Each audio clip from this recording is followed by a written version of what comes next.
Welcome back to Electrolysis Unplugged. Today, Joanie and I are diving into something every electrologist needs to master, the intake process. We'll cover what you should ask on intake forms, what makes a solid cancellation policy, how to explain your services clearly, and most importantly, how to make consultations stress-free for your clients. Yep. If you ever struggled with last-minute cancellations, a client overwhelmed by information, or someone asking for a treatment that might not be right for them, this episode is for you. So let's get into it.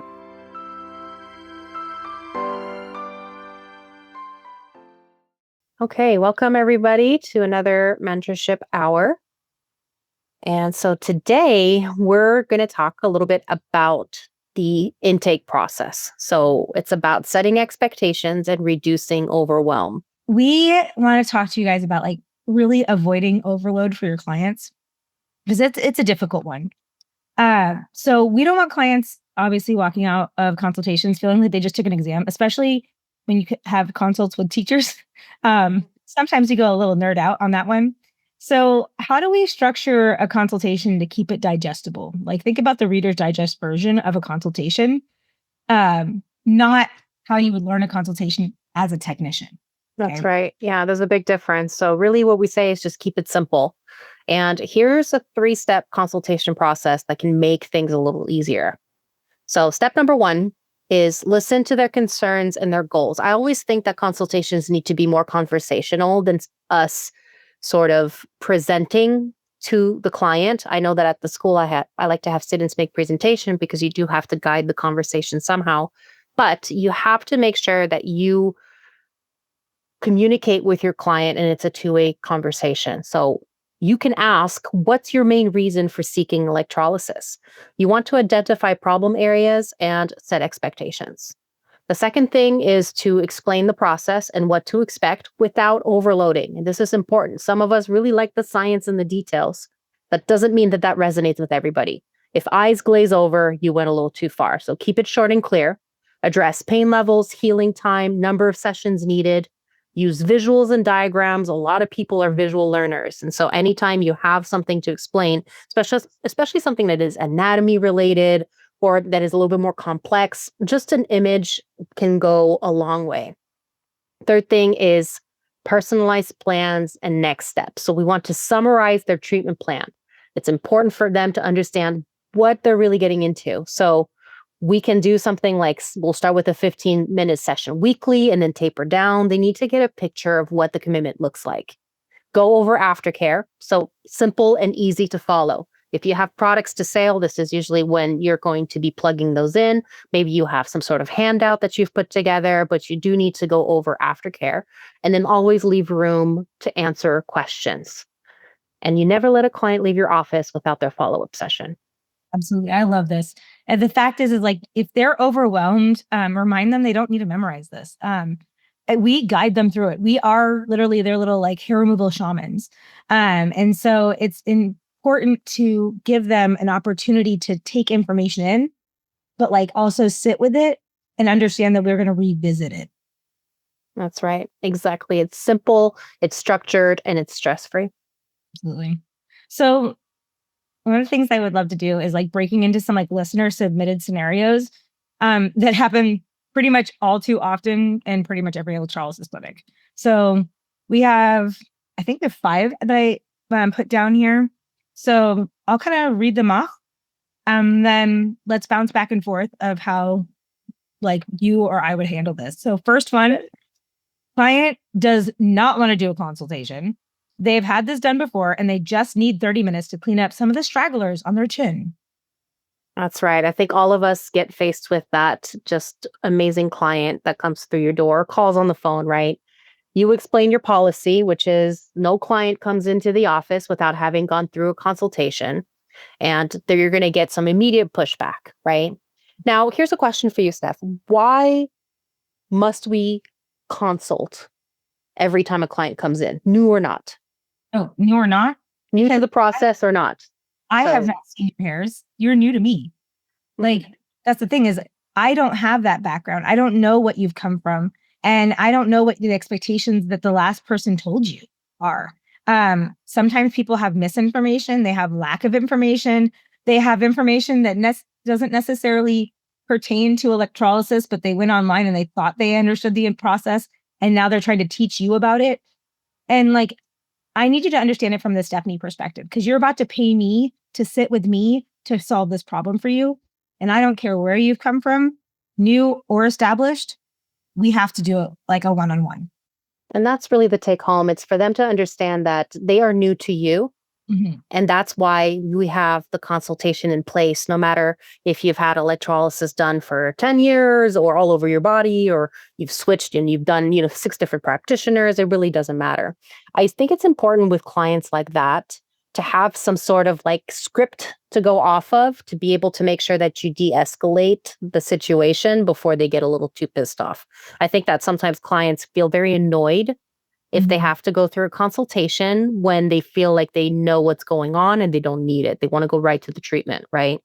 So I'll usually say something like, oh, I understand. And I'm sure that when we talk, there's a lot of things that you'll already know. And so the process should go, a little bit more smoothly.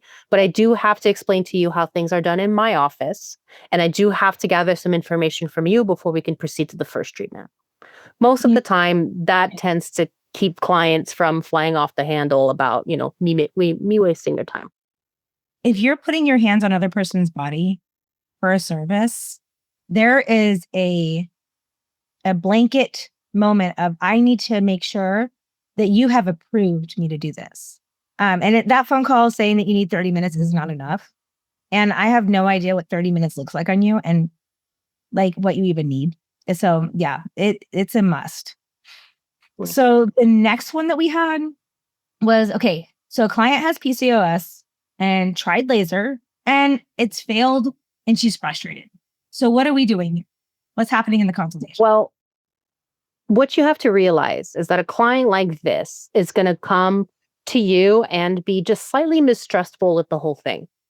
So they most likely have had years upon years of issues battling hair growth. They've tried everything, right? So they've done laser. I'm sure that means they've done waxing or threading or tweezing, shaving. They have ingrowns, they have hyperpigmentation, probably have scarring from all these different things. So I'm assuming that a client that comes to electrolysis does so at the end of a very long period of time doing everything else under the sky. Most likely, they were told that laser was the best option for them. It was 100% permanent, and it was not. And so there's also a little bit of mistrust. So if they're coming in, a lot of what you have to do is convince them of the process and to put their trust in you as a professional to take over the case like this. So one thing that's really important for me in a case like this is to explain to them why laser didn't work so that they can understand the differences between the sciences.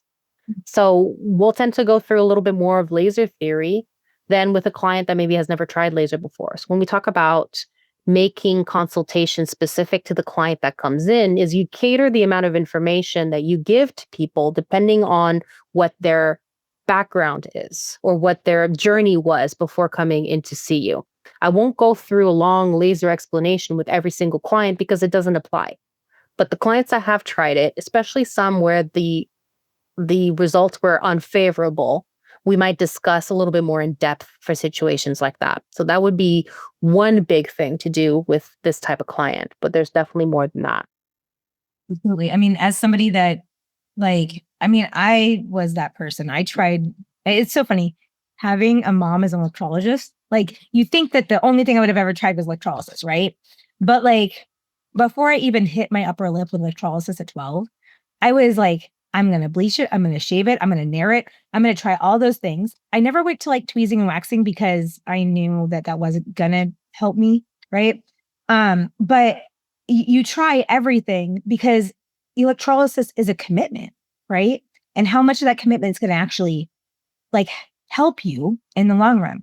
And I think about like our PCOS patients and just kind of like the lack of information in general that the community has and the medical community has at large about women's health. We don't study it well enough to understand what is happening with somebody assigned female at birth within this area. And we don't study those instances with PCOS in the hair removal world. And so you have somebody that's coming in that has had probably a sales pitch of hair removal done, right? Because many clinics don't dive into the information that helps them understand why we're committing to this process, right? They're just like, it's 6 sessions, you're coming in this frequently. And like, a lot of times it's not set up by the timeline of their hairs. And like, then you think about like PCOS patients, androgen sensitive hairs. So we have excessive growth that's accelerated and more assertive in its patterns of timeline and cycle. So you have that component. And then you have people who think that they've had laser, but they really had IPL, or they had laser, but it was a home laser or a home epilator, right? And so they're thinking that they've had as good as what we can deliver, right? And so now we have to be like, wait a second, not to say that you did something wrong, but let's explain what has happened so far and what we can deliver going forward. Because that lack of trust that you talked about is huge. I mean, how frequently do you have people come in? And I know that when people like listen later on, they're not going to necessarily see my body language, but they come in, they're like this. Arms crossed. Yeah. Arms crossed. Very closed off. Yeah. Like very grumpy face, not really listening, just sitting there, not taking in the information, not knowing how to receive. They're thinking that you're not listening to them already from the get-go. And so that whole conversation about like listening to why they're there, you need to understand that that patient is unique. Their PCOS journey is unique. While PCOS has similarities amongst many patients, they are an individual person, and we have to listen to that. And so that frustration, we need to kind of dismantle at the start, because that's what's going to help them understand and take in our concept. So we also have to think about PCOS clients and the hormonal influence that they have, already in their bodies, and how that affects the treatment plan, and that might affect regrowth and also growth in the future, right? So understanding how that works into everything is another important facet to kind of talk about and discuss during consultation. Especially when you think about like those hormonal patients, and they have, so they have the start. They are like a hirsute case, like a Fairman Galloway 2. Okay. Mm-hmm. And we're just starting to see the problem. But you can see all those accelerated vellus hairs. That's right. You can see where the tide is turning, right? Get them prepared for one, understanding that I'm going to go after things that I know will be potential growers down the road. Okay. When I've completed what bothers you immediately, we can talk about what may be a potential problem in the future. I always tell them, I'll give them a mirror and I'll pull on the hairs and I'll say, see these? So these are food for future terminal hairs. I said, we need to take care of these now, because that's going to be the difference between a PCOS client that is forever in maintenance and somebody that maybe once every couple of years needs to come in for a few hairs that have been stimulated. You have to clear that undergrowth. It has to be done. Absolutely. And that undergrowth, if you're not clearing it out, it's going to be one of those ones where they feel like they're always not having it. Mm-hmm. They're always fuzzy. Fuzzy wuzzy. So, that's right.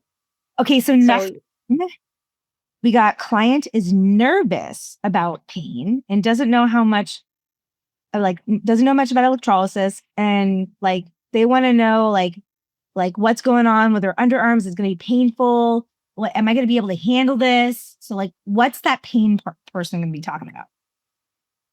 So if we have somebody that's already coming in nervous, you definitely have to be very reassuring. We always want to know kind of what's been going on, but was there a reason why they're so nervous about pain? If it's just that, they're just sensitive to begin with, it's important to talk about pain management and to go through how we deal with clients that may be a little bit more nervous about the session, or how, we can do shorter sessions, we can do more frequent sessions, you can do numbing and how to apply it. And by the way, when you encourage clients to buy numbing creams, we did an episode a long time ago that might actually be out on the podcast by this point. I'm not sure, but we talked about lidocaine. Yeah. This was last year. So I think it might be on the podcast sometime soon. But we talked about how, how to use lidocaine, how it should be used properly, how it can be dangerous, and all these different things. And so you do need to be versed in how to do that. But it's a great recommendation for clients, that are very sensitive, especially if you don't have access to lidocaine injections or centers that do something like that.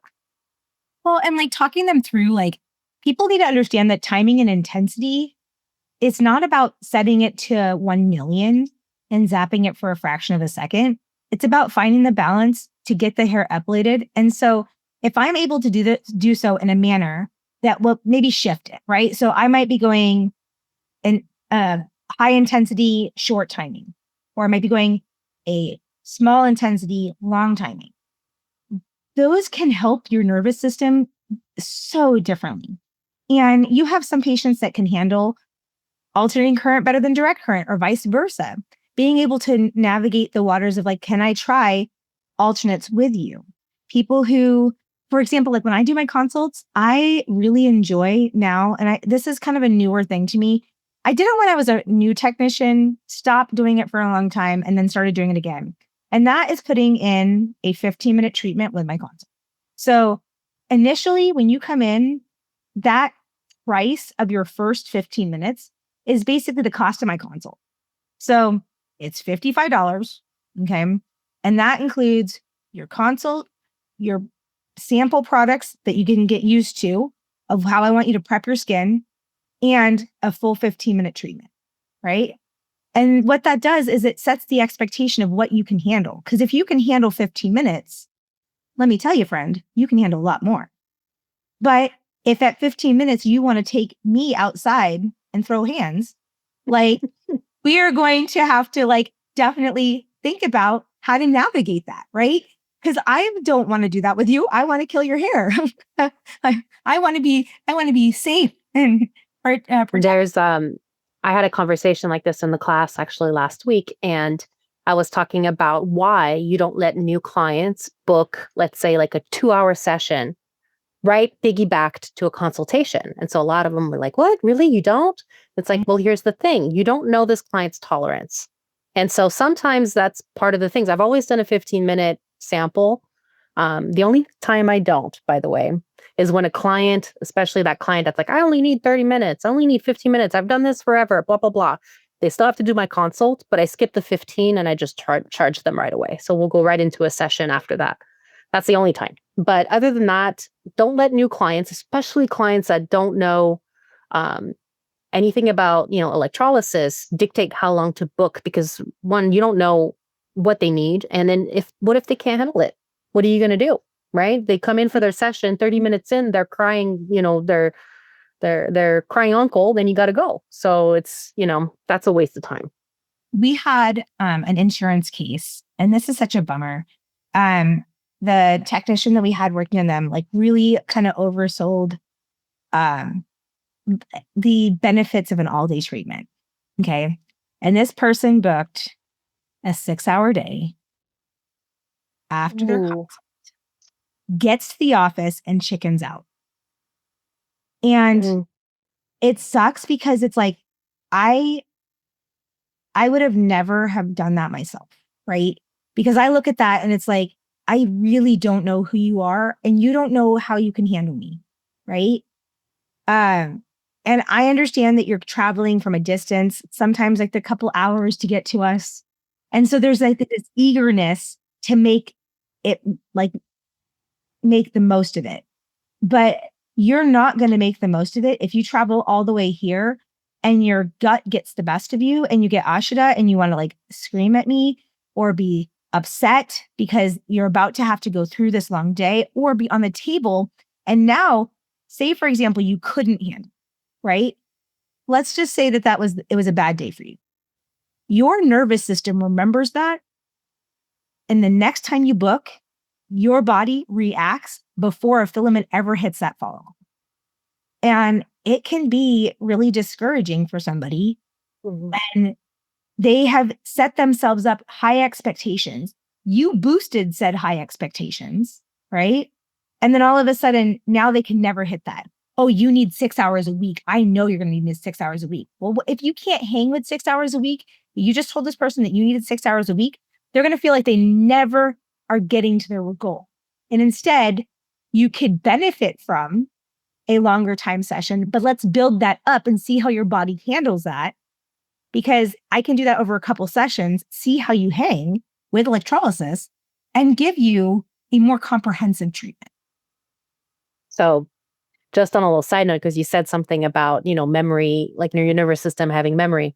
Mm-hmm. And there was this study that I read, and this was years ago, and it talked about like pain memory and how people tend to remember the beginning and the end of painful sessions more than anything else.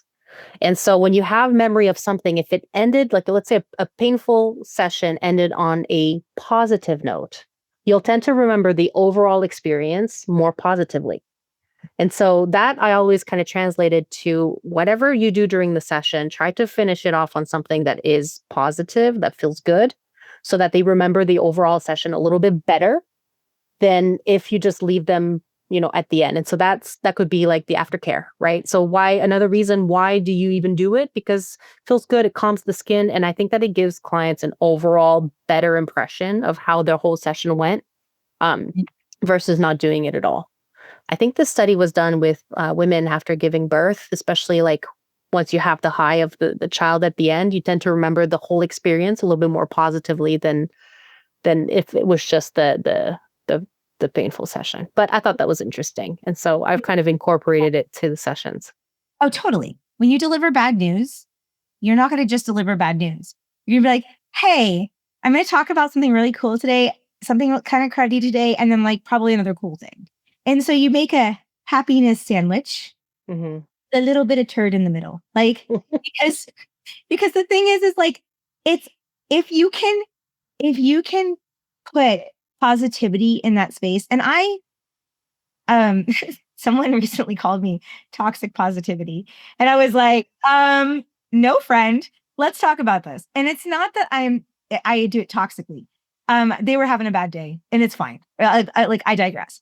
But what makes me laugh about that is I try to find silver lining in moments, because much of my day is making people feel kind of cruddy in the moment, but they feel euphoric afterwards, right? We got to tap into that euphoria. You got to tap into that nice dopamine hit that's just making you feel like, oh yes, hand them that mirror, show them that cool work. Recently I was doing multi-needle on a patient of mine that has pretty substantial, they're African-American, they have pretty substantial ingrowns throughout the face. And thermolysis was making them honestly regret coming in for electrolysis, and they were getting discouraged. And I said, can I just try something a little different on you? And so I started with single needle galvanic, and they're like, that was really tolerable. Can we try that again? So I said, I actually have another modality that I do. It's called multi-needle galvanic. Can I do that? Well, last week we did a 90% clearance on their face for the first time.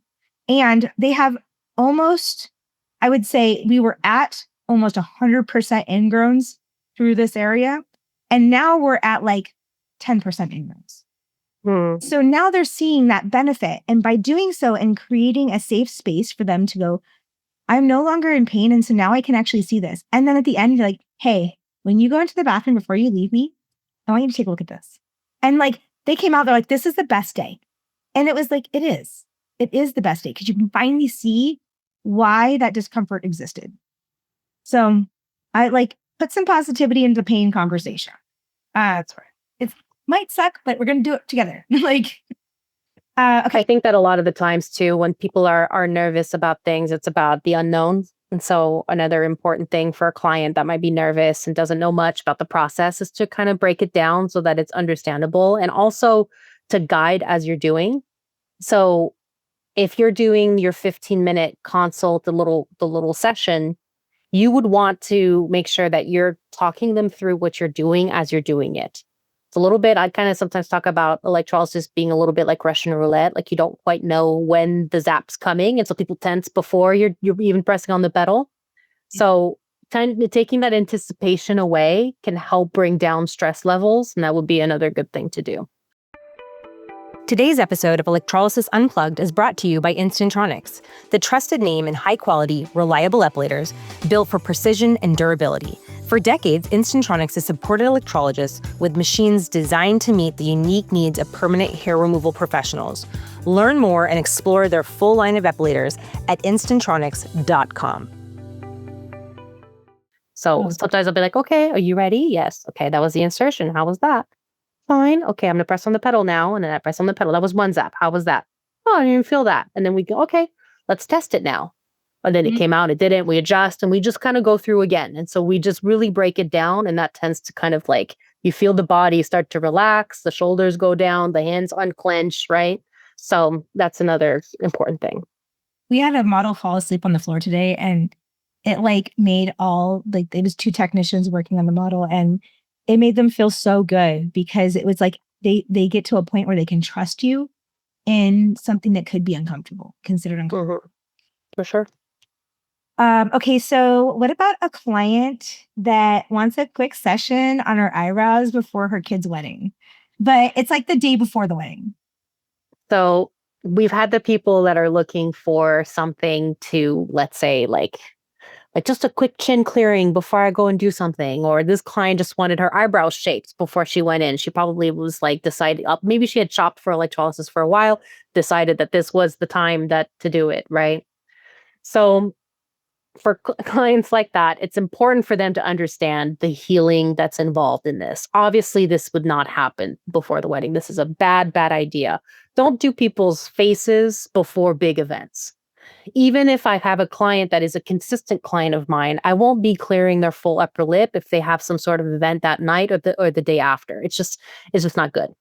Even if, they don't tend to react badly, today could be the day that you do. And it can be kind of a mess. So we know upper lips break out, neck breaks out, eyebrows could be inflamed and swollen. So there's a lot of different reactions that aren't necessarily bad or you didn't do anything wrong, but the body is going to need time to heal. And so they have to understand. I would have them come in. I would have them go through the consultation so we can talk about everything, but I would definitely treatment plan for later. And then today you can go and do whatever it is that you normally do, thread, wax, tweeze, and then we'll see you to start the process at a later date.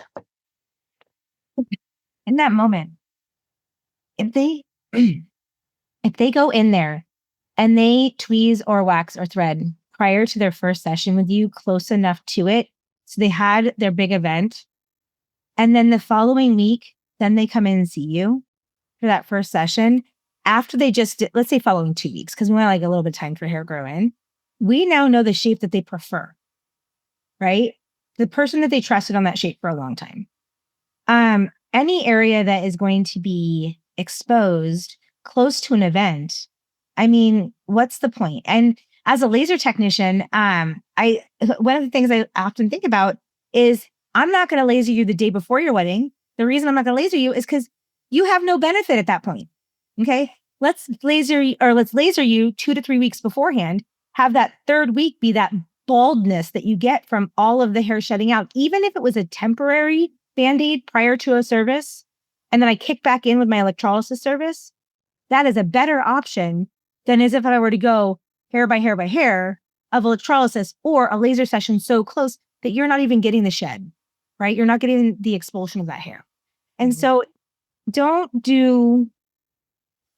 definitely encourage clients not to do this, but don't do stuff that's important, or don't do services close to stuff that's important, because you are really going to set yourself up for a irritated person when they can't wear that makeup, or they still look like they got like puffy. And you know that those are the same people that went and got Botox recently prior to that service. And now they want to get their eyebrows done. And now we're going to denature that Botox that they just spent, $400 or $500 on.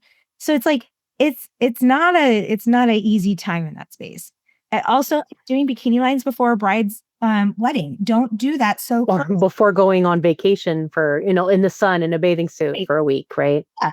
And then they have cheetah print all over them and little flowers all over them. Nah, I'm not happening. Not happening at all. Okay, so plans have to be planned out. The last one was client has sensitive skin and has a history of post-inflammatory hyperpigmentation, but they want upper lip done. So again, it's going to be about, well, first of all, sensitive skin. We definitely would want to see how do they take care of their skin right now, right? To see if are they on retinols, like how is the skin sensitive is going to be important. Is it allergy? So is it reactive? Is it sensitive? So that might go into how I would do my treatment planning in this case. And so maybe longer sessions are not going to be the thing. And so maybe we're going to space out appointments a little bit more. So we'd have to see how the skin handles it.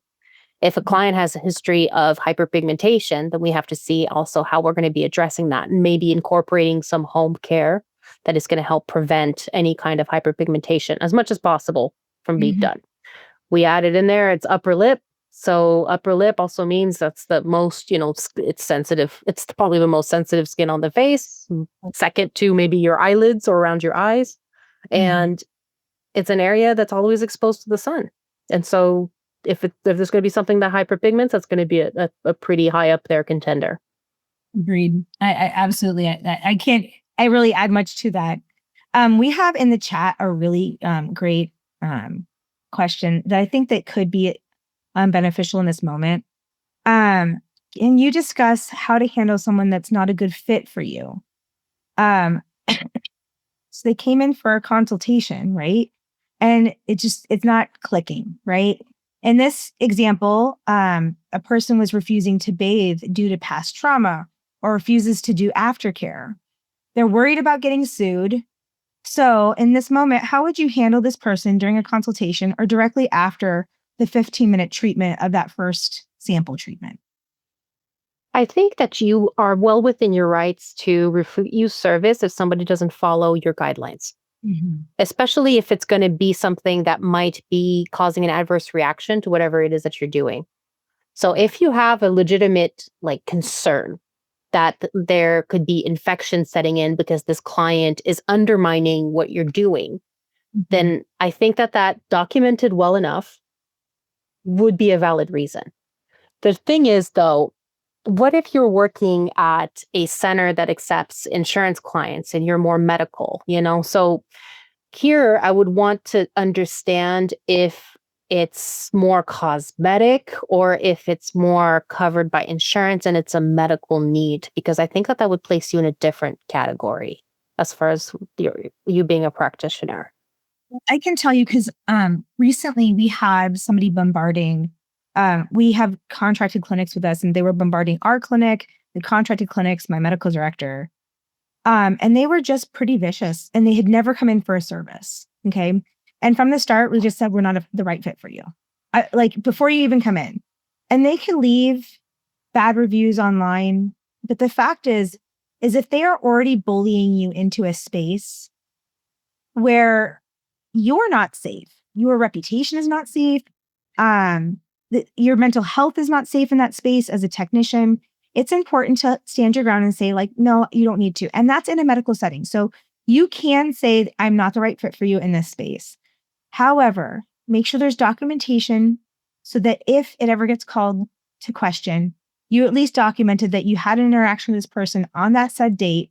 This is how it went down, and have kind of an incident report in that space. I've created an incident report as a form that I have in my office. And so when we have situations that come up like this, and I'm more than willing, I'll pull up what is on it just so you guys can kind of see. But I think it's important to have something like that, which is just something simple, but documenting is going to be the order of the day if you're worried about getting sued. If you have nothing on paper, then there's not much you can do. There's also a layer to this, when you were saying that they're refusing aftercare or past trauma is refusing them to take care of self-care. I'm putting something into your follicle that can introduce bacteria if the body is not prepped for service. And I understand trauma is there, okay? But there is homework as a patient that you have to do on the mental health side of things, as well as within your provider of care, your doctor, to help you find as much peace as possible prior to being on my table. Because if you're having a trauma response, you're then activating my fight or flight in that space, because I don't know at what point I'm no longer safe in a treatment room, right? I don't know what that next step is. So a good conversation with somebody that is not willing to follow your boundaries set by your business. And boundaries don't, I had this great conversation yesterday. Boundaries do not have to be the same for every person in your life. They can be set at different scales for how that person interacts with you, right?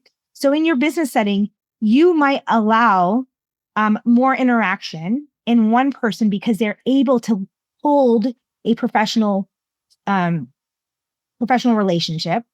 But the next person, they can't do that. And so you can't be as relaxed with them. You have to be more stringent on said boundaries. And that's hard because it makes you feel like you aren't being nice by having to hold that boundary there.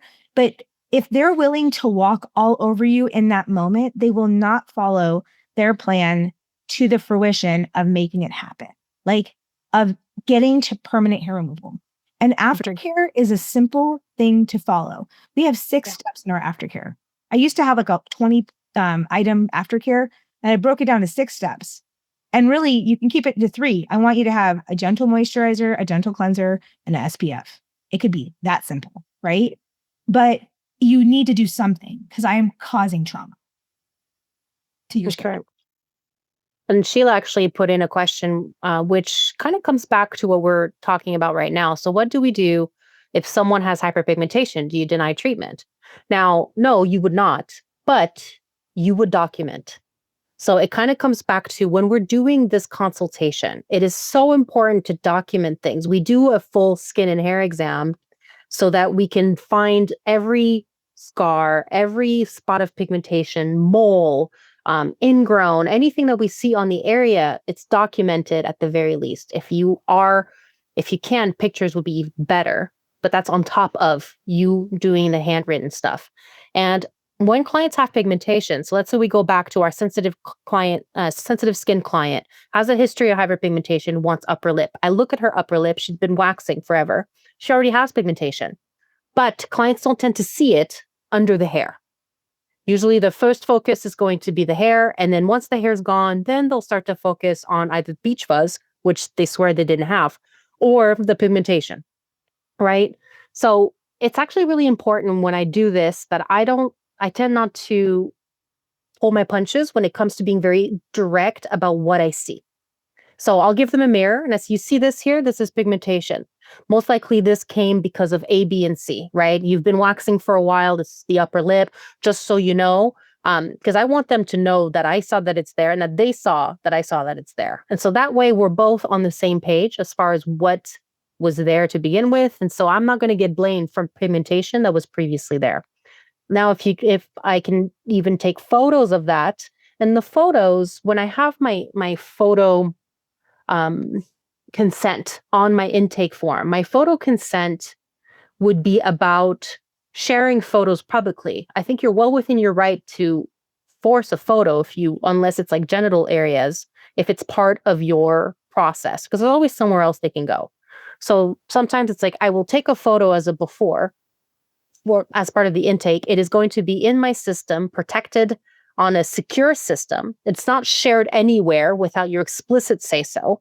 Mm-hmm. And then you might have do you consent for me to use this in my marketing and blah, blah, blah. They say no, then that's just what it is. It stays in your system. That's no big deal. But usually I'll tend to enforce that more if there is something that I want to make sure I have photo evidence of. And that's usually if a client has lots of scarring, lots of ingrowns, lots of pigmentation, things that I want to make sure that we both know was there before I was there. Those situations, I usually like, okay, I'll take a photo of this to have it on file. And it's not really so much of a question. So no, we don't have to, we're not denying treatment because it's not really anything that is a contraindication. It's more of a be cautious though, because electrolysis can definitely cause hyperpigmentation. I do tend to reassure clients that this hyperpigmentation is rarely permanent. It does take a long time to go away, but it can be prevented with proper home care and aftercare. So a few years ago, I had somebody that was very much like, you will not take pictures of me. And so I went online and I kind of did some research, and I made them sign a waiver saying that they were waiving their right to pursue litigation on any adverse effect that we have not captured prior to service. And they had to sign off on that before I put a filament in their follicle. So again, paperwork, right? You got to have your waivers and your paperwork in place. And I think it's so important. I feel like so many electrologists tend to not think that it is. And that's a problem. People, especially if you're US based, are litigious. So you want to be careful. You want to make sure that if you're not comfortable with taking photos or a client says no, okay, well then have them have a form ready and have them sign a waiver on it. If they don't want to do A, B, and C, it's part of your procedures. Okay, well have a form ready and have them sign off on it. So the more documentation you do, the more I think you cover your bases. And I think that it's how you protect yourself. In the chat, Sue has a client with a rosacea that wants no hair over the trauma of the rosacea, and electrolysis causes irritation. There might be a lot of those moments. And let me just tell you, as long as you are clear about like your intent in the area and what can happen, it's going to give you a nice CYA in that moment. And then how often are we getting sued? It's like, I have not really seen it happen in the electrolysis world as much as I have in the legal. And that's just because it's volume of technicians, right? It can happen. And we have to. I mean, it has happened, but it tended to be some pretty crazy cases. Yeah. So usually when we hear about it, maybe we just haven't heard about the more, like the one that I've been working on up here. It's that's when they hired me for the expert witnessing. It was a severe case. And that wasn't even them getting sued. That was just them trying to get their healthcare covered so that they can then pursue the surgeries that they originally wanted to have done. It wasn't even like we're getting Sue happy. They were at that point, it was just okay, what can you financially help me with to get my skin back to normal? And that should be the thing that any technician does.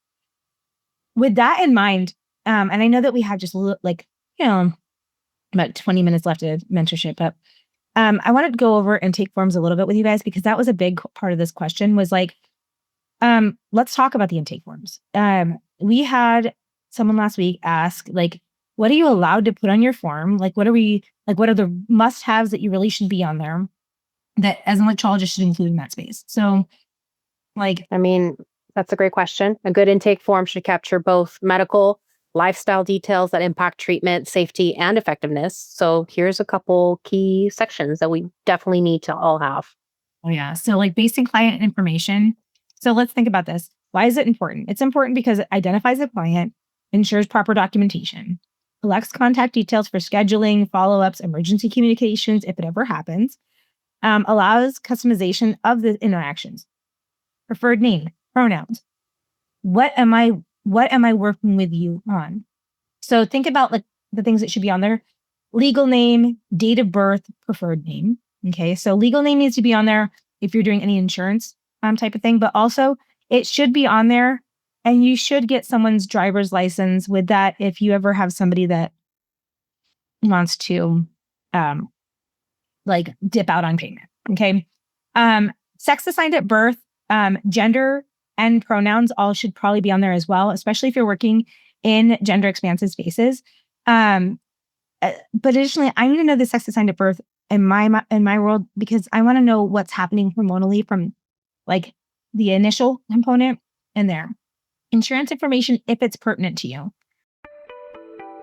This season, Electrolysis Unplugged is spotlighting our groundbreaking research project. We're working on bringing legitimacy, data, and recognition back to electrology. If you're a practitioner ready to contribute detailed charting and client outcomes, or a student interested in learning the process, visit electrologycoalition.com. Look under research and get involved today. Together, we're writing the future of electrolysis. Address, phone, emails, that all should be there. Best form of communication. How should I call you? For example, I have somebody that's been coming in and walking in.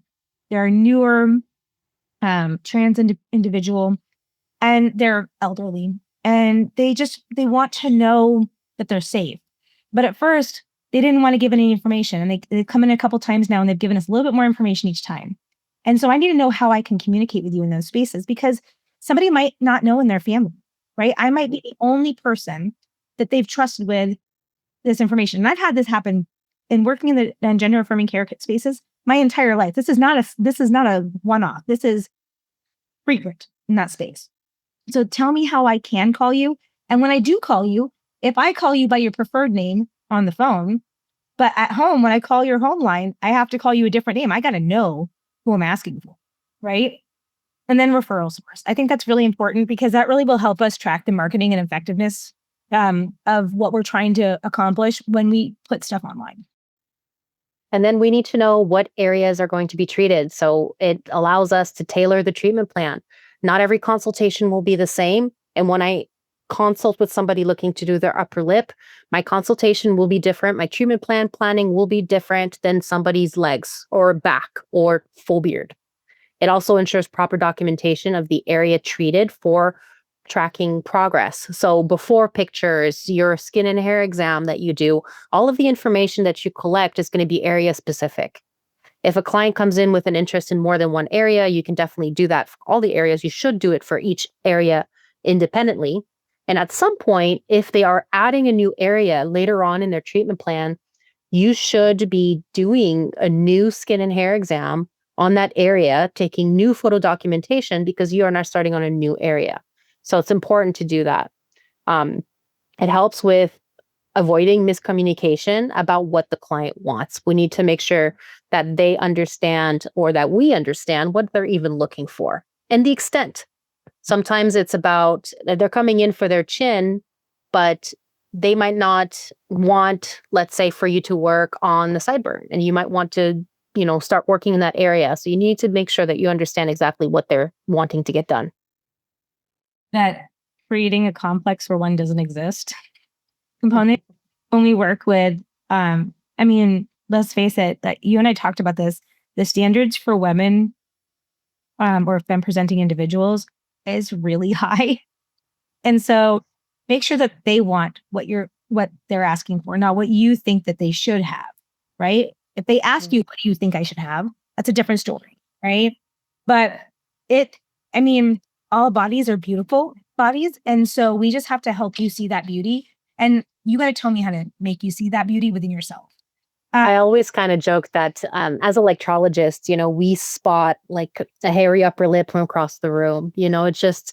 It's an unfortunate side effect of working in hair removal. We can spot a hair issue fairly quickly.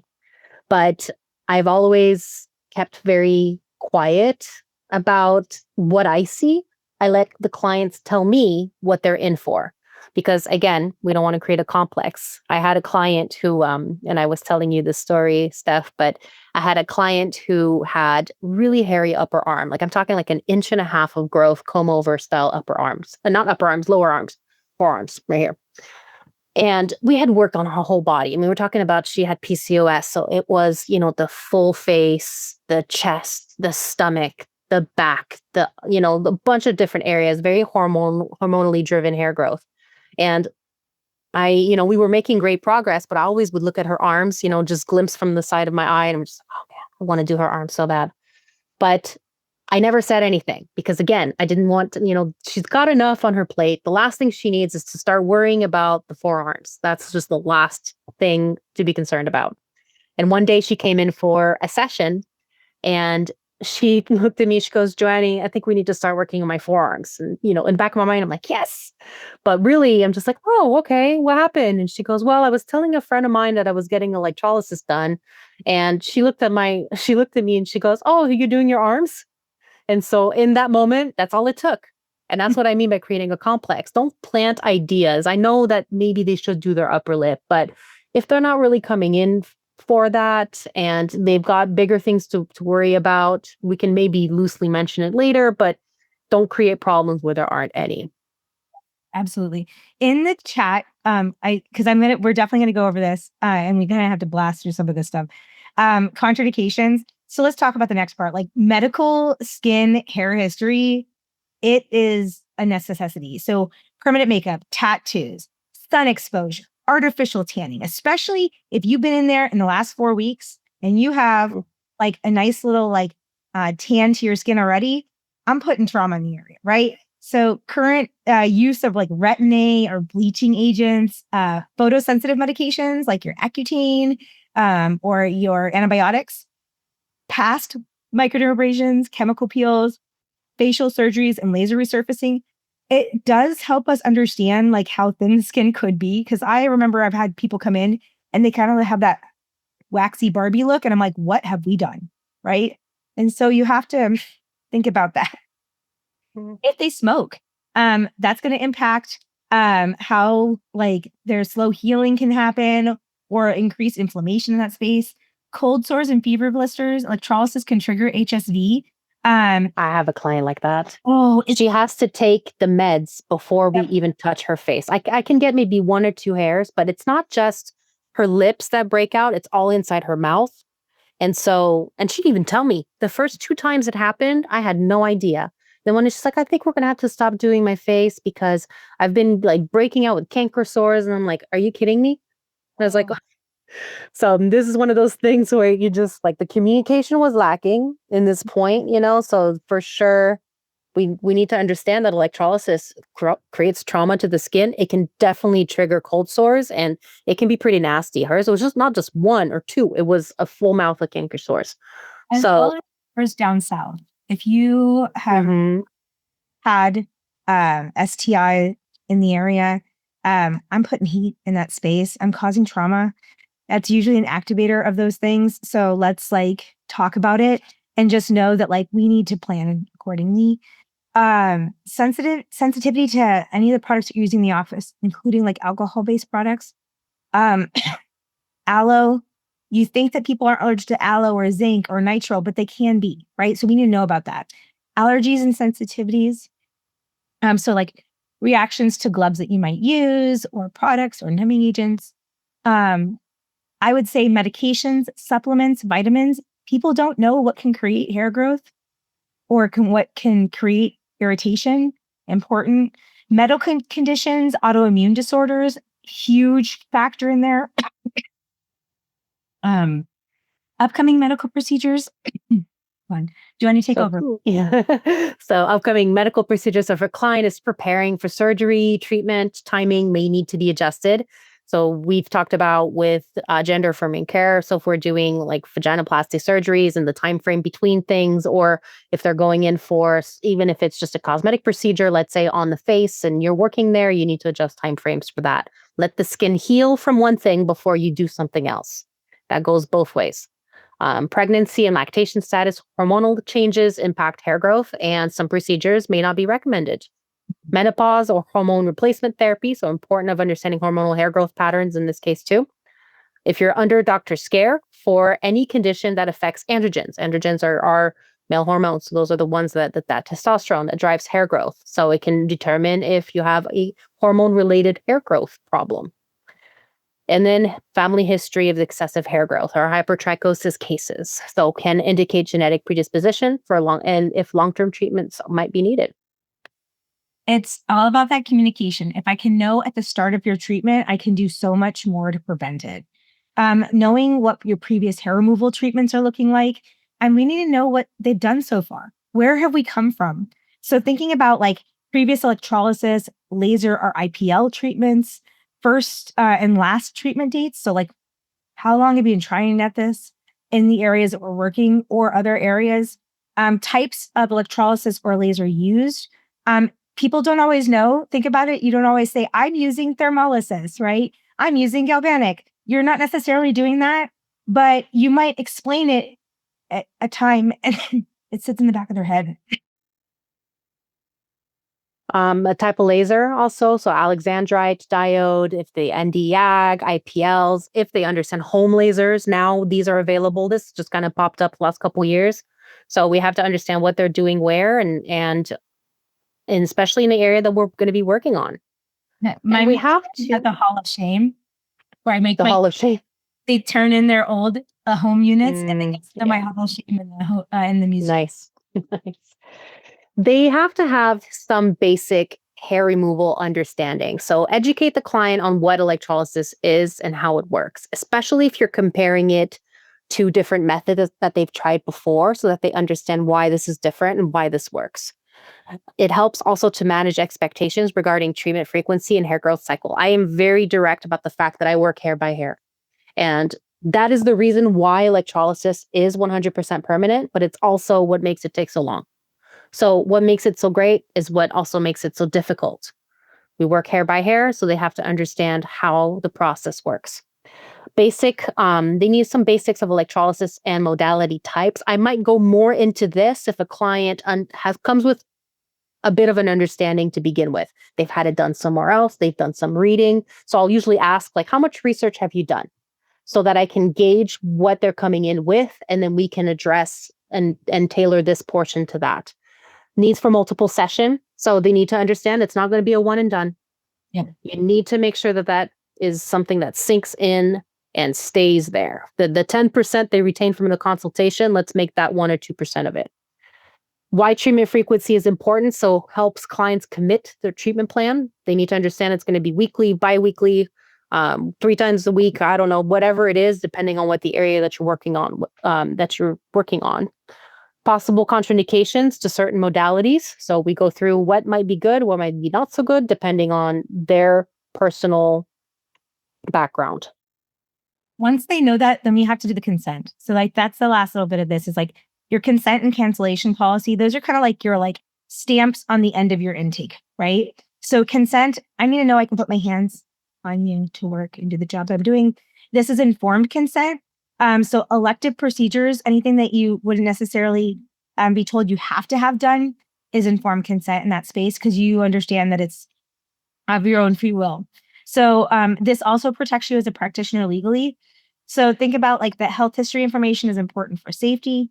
Client agrees to update their profiles when health changes happen. Hair removal requires multiple sessions. So talking about that, reiterating it, making sure they sign off on that, very important. Success depends on if they're willing to follow the plan that we recommend, right? What's happening behind the scenes, if they're not following through, if they can't handle pain thresholds, if you tell them 6 hours, but they can only handle 15 minutes, we need to be able to tell them how we can get to that result in a different way. Post-treatment healing, always send them home with something that says what you've talked about. Put it on your websites, put it on your social, put it in their hands, put it in this so that they never say, you never told me that, right? Mm-hmm. And then like talking about like payments, deposits, understand that they do have to pay you for a service you are providing. And then that they're responsible for their own care. Like earlier when the person asked, like, what if they are not following aftercare? Well, then you're not my patient. Like in that space, because this is something I have to do to protect your skin and my reputation in that moment. In the cancellation policy, that's going to be like, time frames, notice required for cancellations, late cancellations. How many hours or days do you want there?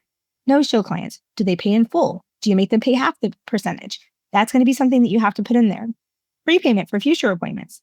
Have they been no-showing you multiple times, and are you now making them pay for the next booking? And if they don't show, are they then forfeiting said money that they prepaid for? Or are you holding that in line? And then return checks. I mean, I don't know how many people are still receiving checks, but if you're receiving checks in your office, if it bounces back, I don't pay that fee, you do, right? So I think that that's really important. And I think that like our big takeaway is like, knowing your worth. You are an amazing zapper. You've got to hold that standard up high. And so all of this intake information in my thoughts is like a reminder of you are worth the money that you are charging and the standards you're setting for your business. That's right. So we're here to make their hair removal journey as smooth as possible. That's why we go through all of the background stuff that we do go through. It's because I'm invested in them getting the results that they're looking for. And I make that very clear during the consultation. I'm usually more invested than they are in their hair-free journey. But eventually, we all kind of get there. So if they have any questions, they need to be able to ask. Make sure that you're leaving space for clients to answer questions, ask questions. They feel comfortable enough asking these questions. We're happy to help them understand the process. We want to make them feel comfortable with the treatment plan. So it has to be tailored to their specific needs.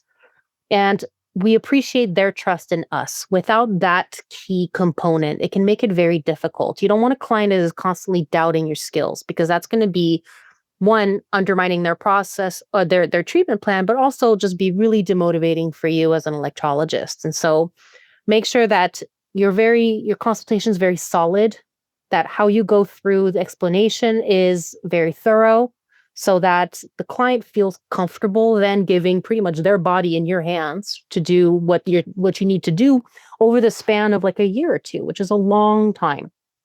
So we look forward to helping them achieving their hair removal goals. And that's what we want to get through. Absolutely. In the chat, I just dropped in the name of those medications, because like I was like, we got asked what medications, and you all know that medication names are always pretty interesting. So I went and grabbed the actual spelling. If you want to go into the chat and copy and paste that, that's the ones that we're talking about for if they have a breakout for HSV or cold sores. There's a few of them in there. Yeah.